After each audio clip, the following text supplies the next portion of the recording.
వరంగల్ జిల్లా వర్ధన్నపేటలో బీజేపీ ఓట్ల చోరీకి వ్యతిరేకంగా ఎంపీ కడియం కావ్య ఎమ్మెల్యే కేఆర్ నాగరాజుతో కలిసి సంతకాల సేకరణ చేపట్టారు. అంబేద్కర్ కూడలిలో నిర్వహించిన ఈ కార్యక్రమంలో కావ్య మాట్లాడుతూ దేశంలో బీజేపీ ప్రజాస్వామ్య విలువలను కాలరాస్తూ ఓటు రాజకీయాలు చేస్తోందని విమర్శించారు.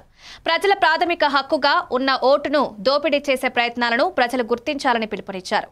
ఈ సంతకాల సేకరణ ద్వారా దేశవ్యాప్తంగా అవగాహన పెంచడమే లక్ష్యమని పేర్కొన్నారు.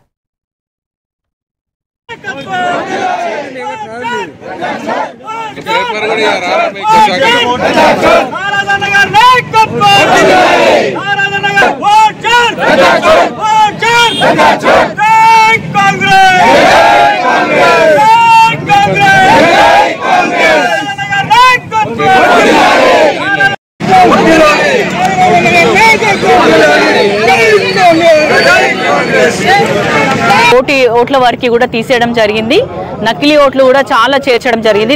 దీనిపైన మా అధినేత రాహుల్ గాంధీ గారు దేశవ్యాప్తంగా కూడా ఒక అవగాహన కల్పించడానికి మా అందరికీ కూడా ఒక కార్యాచరణ ఇవ్వడం జరిగింది.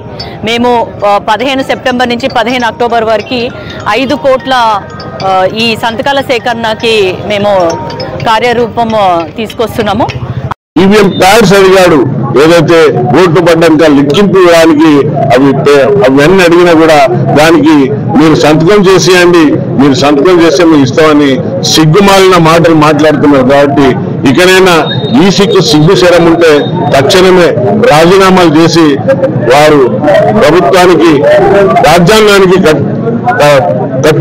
కట్టుబడి ఉండాలని నేను ఈ యొక్క ఓట్ చోరీ గద్దా చూడనే నినాదంతో సంతకాల సేకరణ చేస్తున్నాం. కాబట్టి ఈ సంతకాల సేకరణతో బీజేపీకి మరి ఈసీకి ఎలక్షన్ కమిషన్ కు కనువిప్పు కలగాలని మేము మీడియా ద్వారా తెలుపుతున్నాం.